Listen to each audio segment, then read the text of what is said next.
Saudara-saudara yang kekasih dalam Tuhan, puji Tuhan malam hari ini kita bisa mengikuti lagi renungan tengah minggu. Sebelum kita mulai lebih jauh, marilah kita akan berdoa bersama-sama.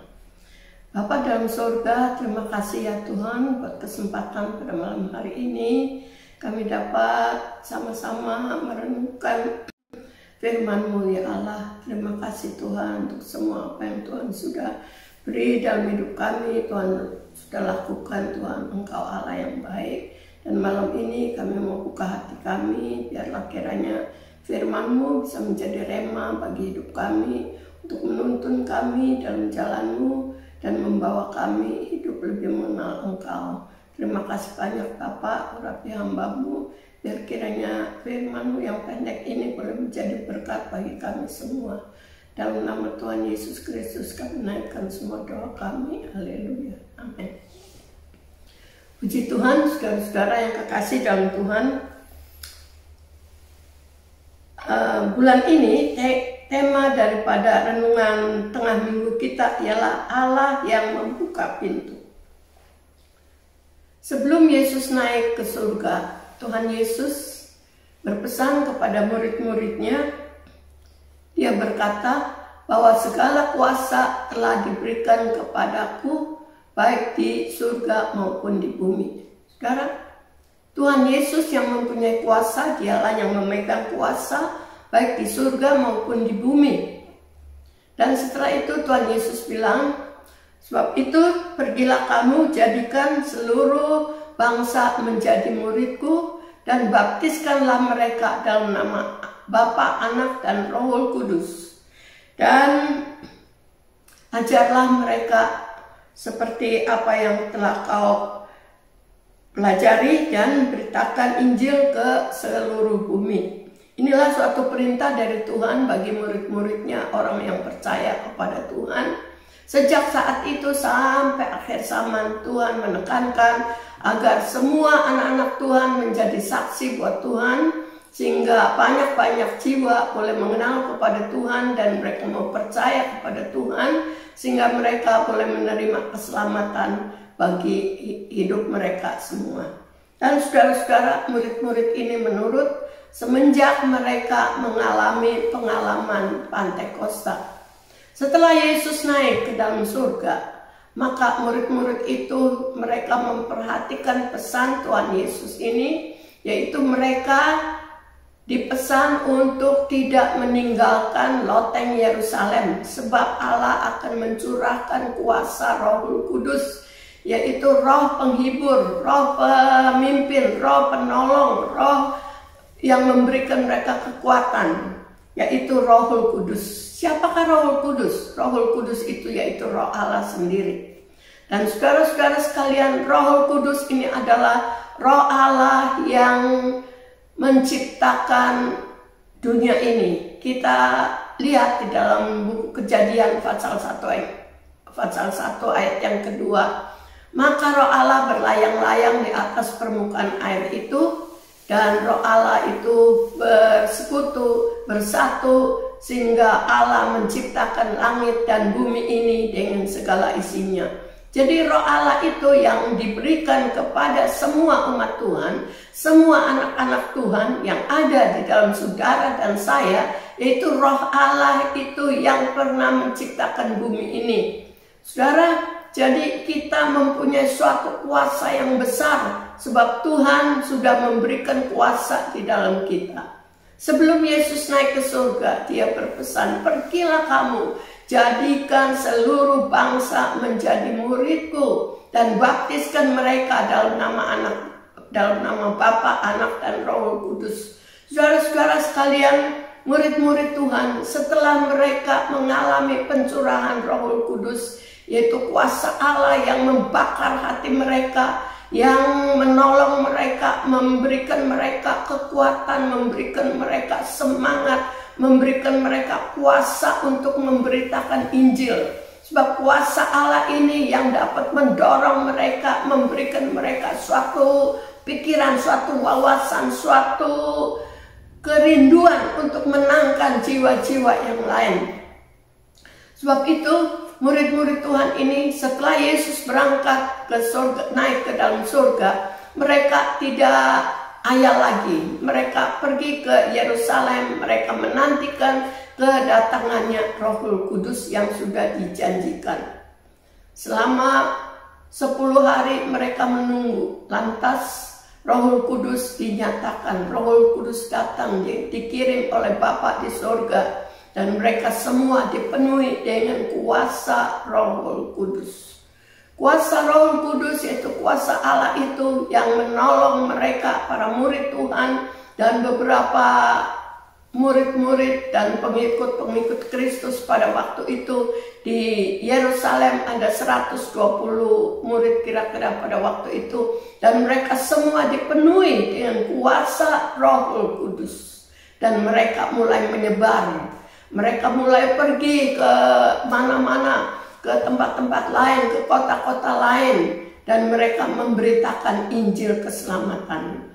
Mulai pada saat itu semua anak-anak Tuhan, murid-murid Tuhan yang ada yang mengalami pencurahan Pentakosta itu, mereka pergi, mereka tidak mau tinggal diam. Mereka bersekutu dengan saudara-saudara seiman. Mereka sama-sama memperdulikan satu sama lain, saling mendoakan, mengasihi, saling memberitakan firman Tuhan, saling membantu. Dan mulai mereka melakukan apa yang Tuhan pesankan bagi mereka. Sebab saudara, Tuhan tahu bahwa manusia menghadapi tantangan yang berat dari kuasa kegelapan. Dan semua manusia itu sebenarnya sedang menunggu penghukuman yang akan datang.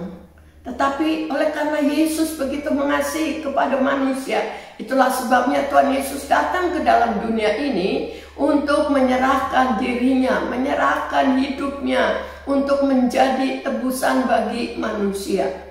Sebab itu setelah dia melakukan tugasnya sebagai penebus, Yesus kembali pulang ke surga.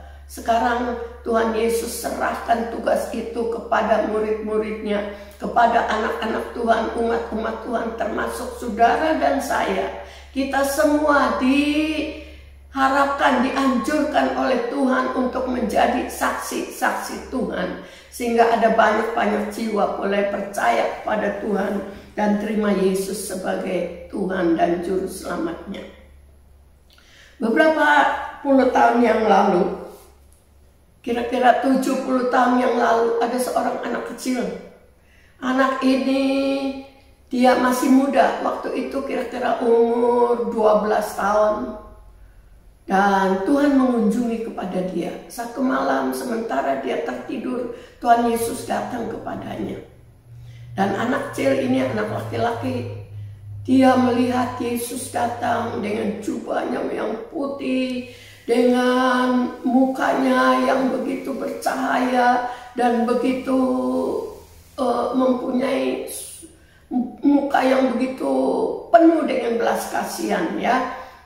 Lalu Tuhan Yesus datang kepada dia. Itulah kunjungan pertama Yesus datang kepada anak ini. Kemudian beberapa tahun lagi Tuhan Yesus datang menampakkan dirinya juga kepadanya. Kali ini Tuhan menampakkan suatu penglihatan yang mengerikan. Saudara, dia melihat dalam penglihatannya bahwa dia sedang ada di dalam satu tempat yang begitu mengerikan. Kaki tangannya terikat dengan rantai. Dan dia ada dalam perjalanan menuruni suatu tangga yang menuju ke satu lubang yang sangat dalam. Dia sedang dalam jalan menuju suatu jurang yang amat dalam dan tidak ada dasarnya. Jurang itu begitu dalam, suasananya gelap dan hanya remang-remang begitu saja. Tetapi dengan kaki dan tangannya terikat, bukan hanya dia sendiri, dengan berapa jutaan manusia yang ada bersama-sama dengan dia. Di belakangnya ada orang yang terikat kaki dan tangannya. Di depannya begitu juga ada orang yang terikat kaki dan tangannya dengan rantai. Lalu mereka menuju suatu tempat, yaitu suatu jurang yang amat dalam. dalam dan dalam, sangat mengerikan. Dan di bawah jurang itu ada api yang menyala, itulah neraka, lubang neraka. Dan orang-orang ini ditarik oleh beberapa banyak setan-setan kecil ini, orang kerdil yang kecil-kecil begitu. Muka mereka menyeramkan, mereka tidak terlihat dengan jelas sebab keadaan remang-remang. Tetapi anak-anak setan ini menarik semua orang menuju ke jurang yang dalam itu. Kalau orang menahan tidak mau turun, tetapi dari atas mereka mendorong sehingga semua orang jatuh ke dalam jurang ini. Begitu menyeramkan sehingga anak muda ini dia begitu ngeri sekali lihatnya. Tetapi tiba-tiba entah dari mana, tak tahu ada malaikat di situ. Malaikat datang, entah dari lubang mana, tetapi malaikat itu datang. Malaikat itu yang membawa terang. Malaikat ini bercahaya, ya, dan kelihatan mukanya begitu cerah dan indah sekali.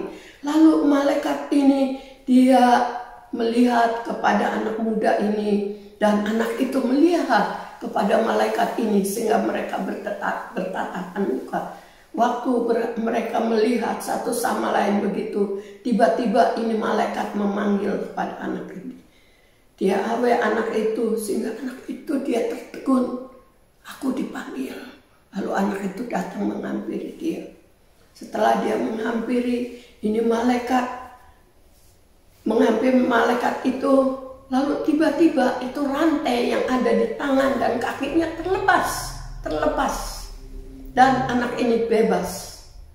Setelah itu ini malaikat bangun dan anak ini dituntun oleh malaikat ini dibawa keluar.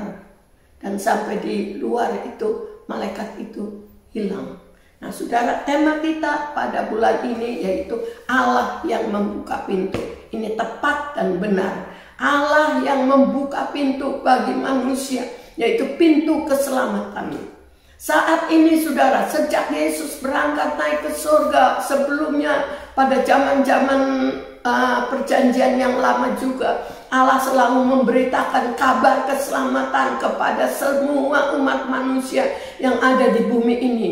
Tetapi manusia membandel, mereka membangkang, sehingga mereka menuruti jalannya sendiri. Mereka tidak mau menurut, mereka tidak mau percaya kepada jalan keselamatan itu. Tetapi Tuhan memakai orang dengan berbagai-bagai cara. Anak ini adalah seorang anak yang gagah mulutnya. Dia tidak dapat berkata-kata dengan lancar. Tetapi Allah memilih dia. Sebab Tuhan tahu dari dalam hatinya ada suatu keinginan, kerinduan untuk mencari Tuhan. Anak ini mempunyai suatu kerinduan untuk menyerahkan hidupnya agar Tuhan bisa memakai dia. Dan selanjutnya saudara, beberapa waktu kemudian anak ini melihat lagi. Sekarang dia sudah menjadi seorang dewasa, puber ya. Lalu dia melihat suatu penglihatan lagi. Sementara dia tertidur, tiba-tiba dia melihat suatu penglihatan. Ada seorang yang berdiri di mukanya. Orang itu sedang terbakar badannya, terbakar sehingga dia rasa kesakitan, kepanasan, dan mulutnya mengap-ngap saja, hanya berkata-kata, dia mengap-ngap. Seperti yang tertulis di dalam Alkitab bilang bahwa dia sedang menggertakkan gigi. Dia ada di dalam kesengsaraan, terbakar, sehingga dia merasa kesakitan sampai dia mengertakkan giginya begitu rupa karena dia tidak tahan. Dan penglihatan ini, setelah penglihatan itu hilang, tiba-tiba dia dengar suara, kabarkan Injil, kabarkan Injil, beritakan Injil. Inilah sebabnya 2 kali penglihatan. Yang pertama yaitu waktu orang berduyun-duyun masuk ke dalam lubang jurang maut itu. Dan orang ini semua juga termasuk orang yang masuk di dalam neraka. Kedua adalah orang ini yang ada dalam neraka yang sedang kesakitan sampai retak giginya. Dan dia sedang terbakar. Sebab itu Tuhan berikan perintah, berikan perintahnya kepada anak muda ini. Anak muda, beritakan Injil, beritakan Injil. Saudara-saudara sekalian, semua saudara dan saya, kita pernah mendengar Injil, kita sudah mendengar Injil, kita menerima Injil, sehingga kita menerima keselamatan dari Tuhan. Kita mendengar keselamatan, kita terima Dia. Sekarang kita hidup di dalam anugerah Tuhan, karena Injil itu yang telah membebaskan saudara dan saya dari rantai-rantai dosa itu. Dan sekarang kita sudah bebas, kita jadi anak Tuhan. Tapi masih ada tugas bagi setiap orang yang percaya kepada Tuhan, bagi setiap orang yang sudah dibebaskan dari dosa. Dan kita menuju bukan lagi kepada jurang maut, tetapi tujuan kita, perjalanan kita sedang menuju ke surga. Saudara-saudara sekalian, kita harus melakukan apa yang Tuhan mau. Beritakan Injil, bukan artinya semua orang jadi pendeta, bukan artinya semua orang menjadi pengkhotbah, tetapi beritakan Injil dengan cara apa? Bagaimana? Dengan cara kehidupan kita menunjukkan bahwa Yesus ada dalam hidup kita. Kehidupan kita menunjukkan bahwa kita adalah orang-orang yang sudah diselamatkan, orang-orang yang menjadi milik Tuhan. Kita bisa menjadi berkat bagi mereka. Itu sebabnya Tuhan Yesus bilang, kamulah terang dunia ini yang ada di dalam kegelapan. Terangi dunia ini yang penuh dengan dosa. Terangi dunia ini yang penuh dengan kecemaran, dengan dosa, dengan kejahatan.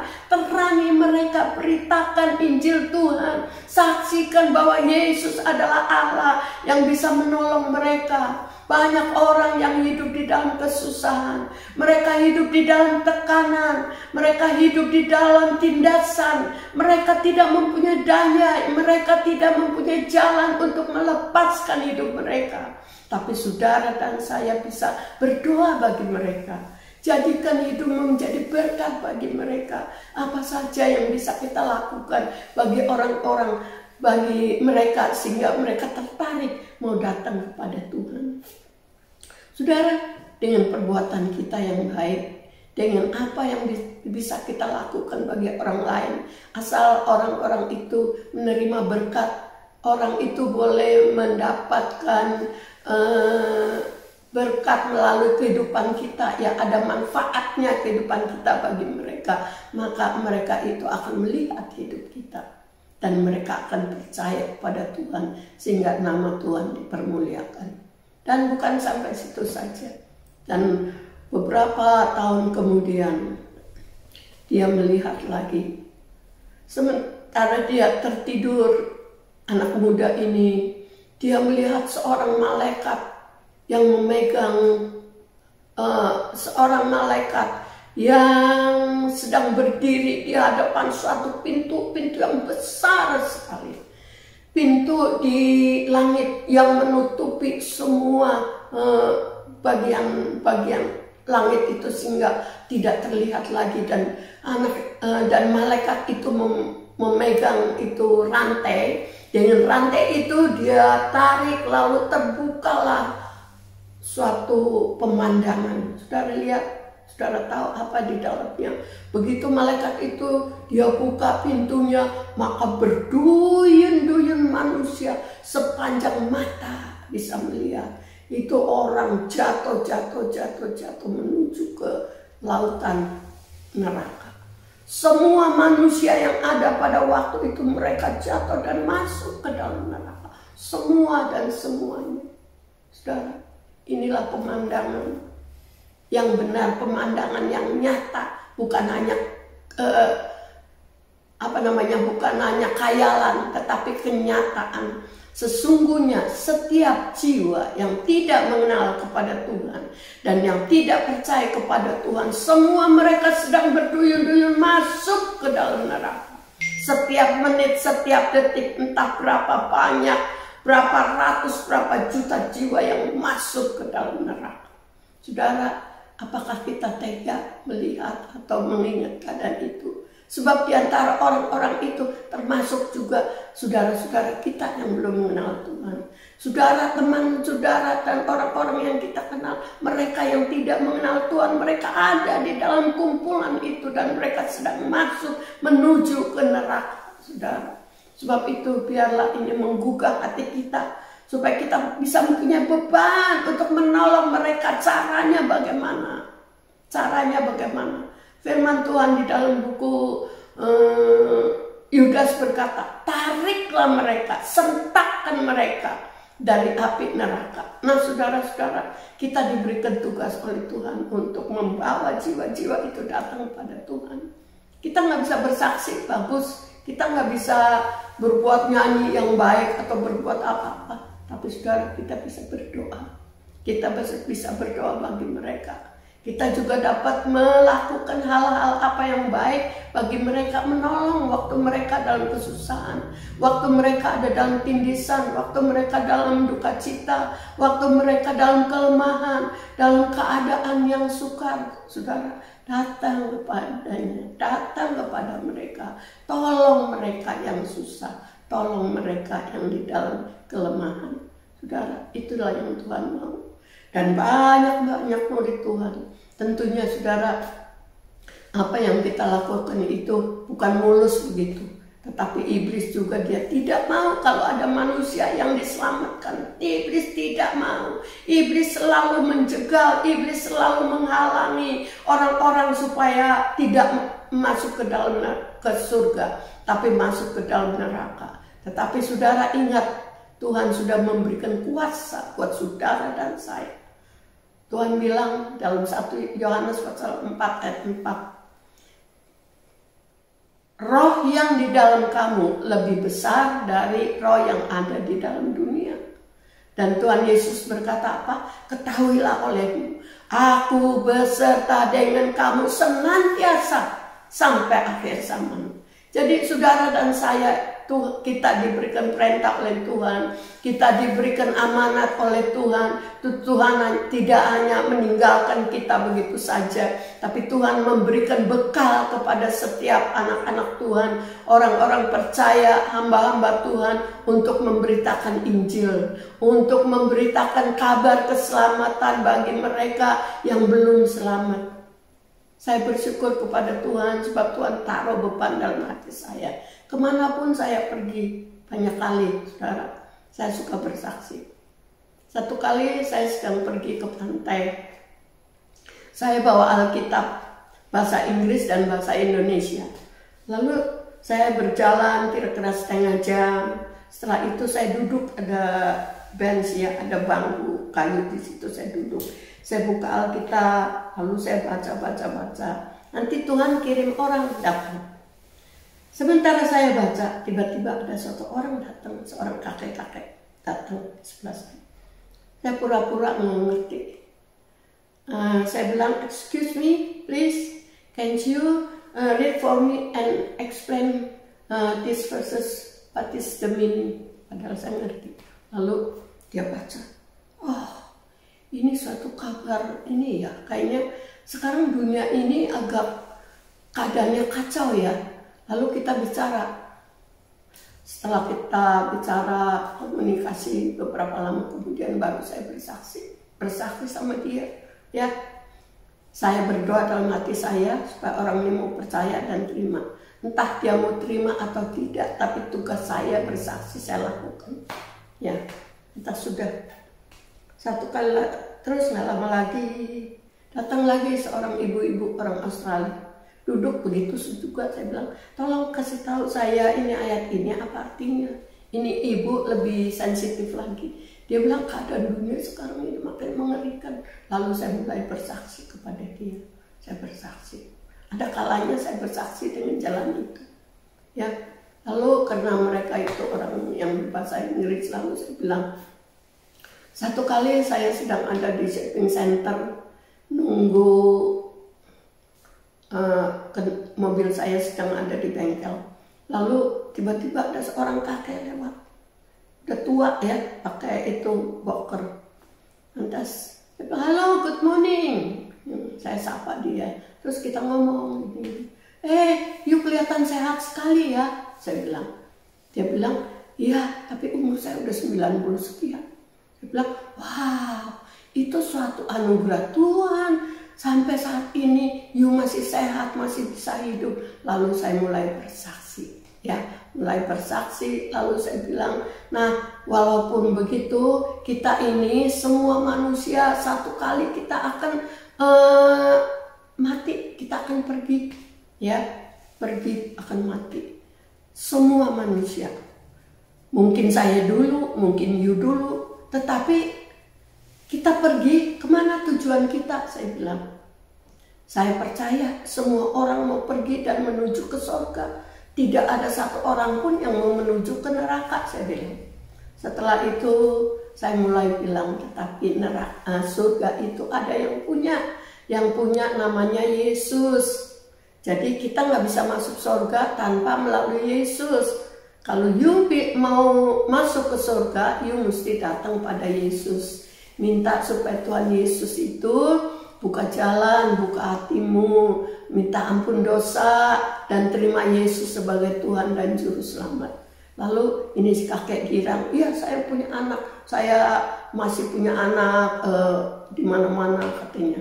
Kamu pergilah ke gereja, saya bilang. Itulah hanya satu contoh yang kecil dari apa yang saya dapat lakukan. Tapi saudara, biarlah Tuhan memberikan kita suatu beban, suatu perasaan, suatu kerinduan untuk memberitakan Injil keselamatan kepada orang lain. Saudara, Tuhan beserta dengan kita sampai akhir zaman, dan Dia sudah membuka pintu, dan Dia itu mempunyai kuasa. Segala kuasa ada dalam tanganku, kata Tuhan. Segala kuasa sudah diberikan kepadaku, baik di surga maupun di bumi. Itulah sebabnya Tuhan bilang, aku berikan kuasa kepadamu. Penuhlah kamu dengan kuasa, penuhlah kamu dengan Roh Kudus. Karena dengan kuasa Tuhan, Roh Kudus yang menolong saudara dan saya, menolong kita untuk menjadi saksi Tuhan, untuk hidup sungguh-sungguh menjadi saksi yang benar di hadapan Tuhan. Sebab Tuhan sudah menyelamatkan saudara dan saya. Ingat, mereka yang berduyun-duyun akan masuk ke dalam neraka. Mereka yang terikat tangan dan kakinya dengan rantai dosa. Tidak ada suatu makhluk apapun yang dapat membebaskan manusia dari dosa. Hanya satu yang mempunyai kuasa, yaitu Yesus Kristus. Dialah jalan, kebenaran, dan hidup. Dialah yang mempunyai kunci kehidupan. Dialah jalan yang menuju ke surga. Jikalau kita percaya kepada Tuhan, Tuhan akan membawa kita ke dalam surga. Pada waktu kita meninggal nanti, kita akan ketemu dengan Tuhan dan Firdaus di sana. Tujuan kita akan menuju ke atas, ke surga, bukan ke bawah, ke neraka. Sebab Yesus akan menyambut kedatangan kita, orang-orang yang percaya. Nah, saudara sekalian, Tuhan Yesus sudah membuka pintu. Allah membuka pintu. Sekarang di mana-mana seluruh muka bumi, Injil diberitakan. Tuhan mengunjungi orang-orang yang dulunya benci sama Tuhan. Orang-orang yang menganiaya orang Kristen. Mereka yang tidak percaya kepada Tuhan. Mereka yang sudah begitu fanatik dan anti sekali kepada nama Tuhan. Tapi oleh karena kasih karunia Tuhan, kemurahan dan anugerah Tuhan, Tuhan membuka pintu bagi mereka. Tuhan buka pintu bagi orang segala manusia dengan berbagai macam-macam latar belakang, dengan segala macam kepercayaan orang, agama orang. Sebab Yesus adalah jalan, kebenaran, dan hidup. Hanya Yesus satu-satunya yang mempunyai kuasa yang dapat memberikan kehidupan buat saudara dan saya. Sebab itu saudara, marilah saudara yang mempunyai keluarga, yang mempunyai saudara, anak-anak, mantu, cucu yang belum mengenal kepada Tuhan, kita tidak merasa tega. Kita tidak akan merasa senang kalau kita ada di dalam surga, kalau kita ada di dalam keselamatan, lalu mereka tidak mengenal kepada Tuhan. Mereka menangis, mereka menjerit-jerit, dan mereka terbakar, saudara. Kalau orang sudah masuk ke dalam neraka, tidak ada apapun, tidak ada satupun, tidak ada makhluk apapun yang dapat mengeluarkan mereka dari api neraka, saudara. Begitu dahsyatnya neraka itu, begitu hebatnya, saudara. Sebab itu jangan kira bahwa neraka itu ringan-ringan, hanya sebentar saja kebakar. Oh tidak, ini sengsara yang kekal, saudara. Orang yang masuk ke dalam neraka itu buat selama-lamanya.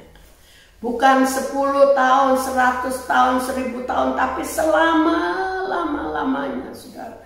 Orang itu akan terbakar.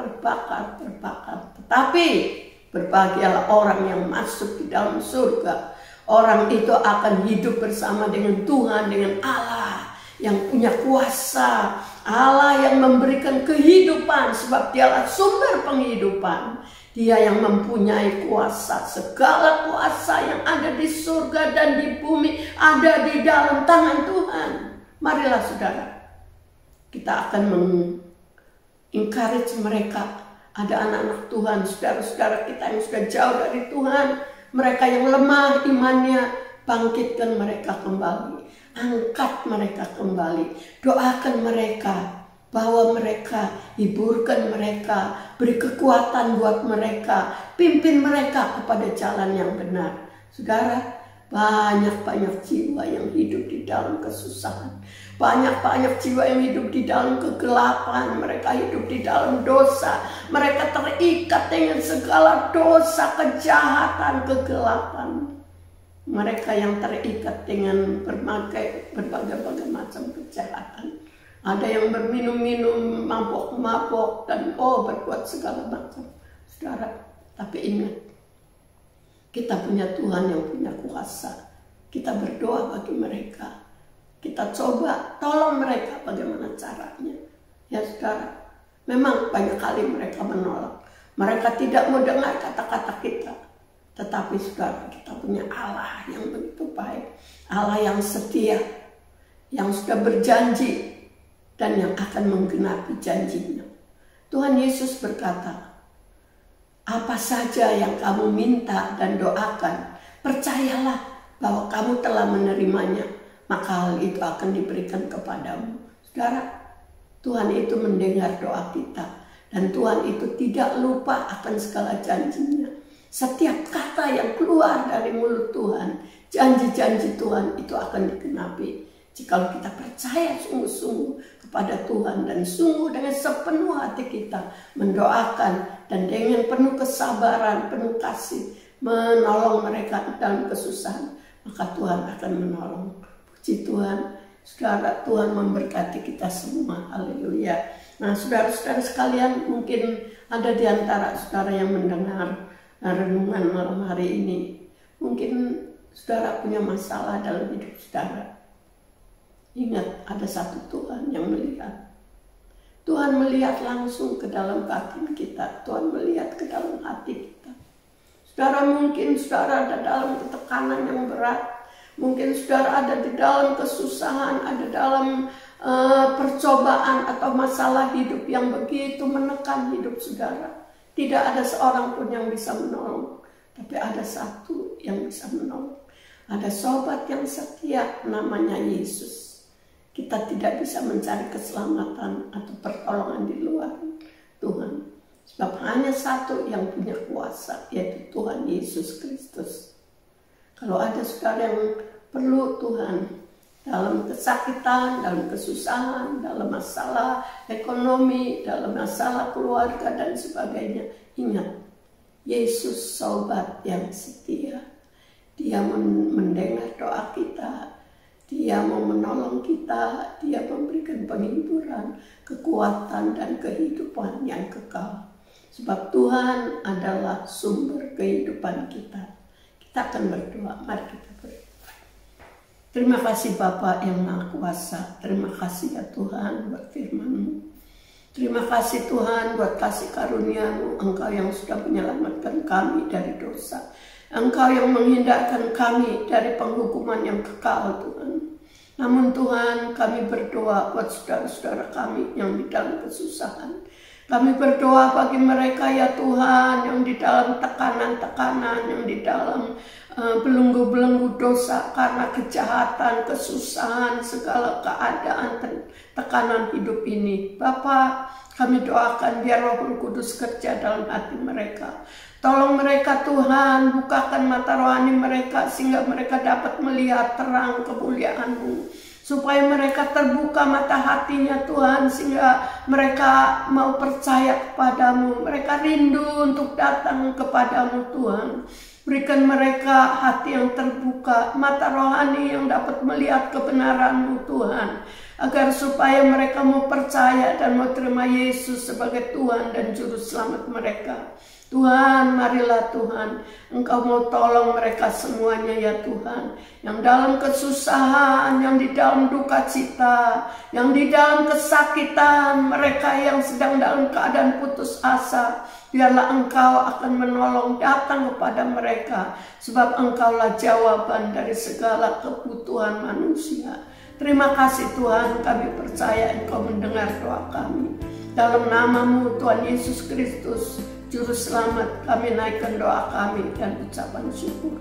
Terima kasih Yesus, haleluya.